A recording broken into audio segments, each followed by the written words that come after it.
Olá, hoje nós vamos falar um pouquinho sobre a questão dos formatos de prótese mamária. Nós temos basicamente três opções no mercado.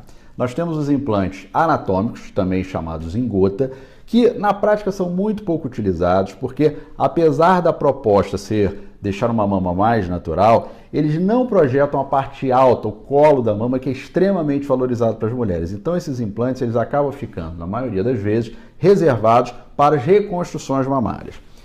As próteses cônicas, como o nome diz, elas são próteses bem mais pontudas do que as outras, elas são triangulares e elas têm a maior relação de altura em relação à base.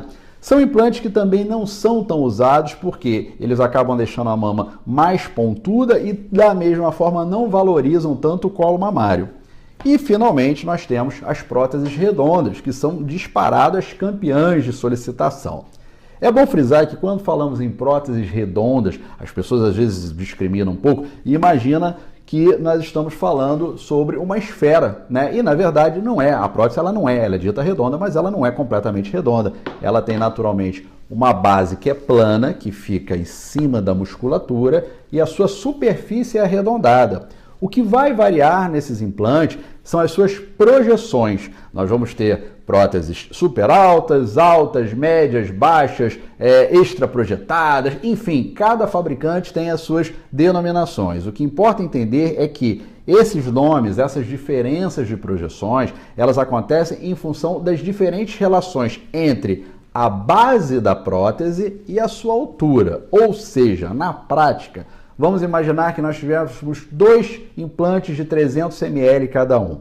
Nós podemos ter esses 300 ml de gel de silicone distribuídos no implante com 12 centímetros de base por uma altura de 5 ou os mesmos 300 ml distribuídos numa prótese com uma base mais estreita, ao invés de 12, por exemplo, 10 centímetros, e essa altura, em vez de 5, passa a ter 6. Ou seja, essa relação é que define a projeção da prótese. E nós vamos utilizar essas projeções, nós vamos escolher essas projeções, levando em consideração, sobretudo, as características físicas da paciente e o que ela almeja. Exemplo, uma mulher que tenha um tórax mais largo e que a gente tem uma superfície maior para ocupar, a tendência é utilizar próteses com bases mais largas e, consequentemente, um pouco menos altas.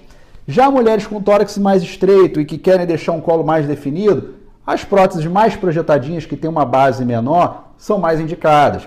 Mulheres que têm um grau de flacidez maior na mama, a tendência é utilizarmos próteses também com bases mais largas, porque elas vão ocupar aquele excesso de pele, e menos projetadas, porque quanto maior a prótese, mais vai ter uma ação da gravidade que vai fazer com que ela tombe. Então nós vamos evitar também. Ou seja, sempre vai ser uma relação entre as características físicas e o desejo da paciente. No próximo vídeo nós vamos falar um pouquinho sobre a questão dos volumes. Nos vemos lá.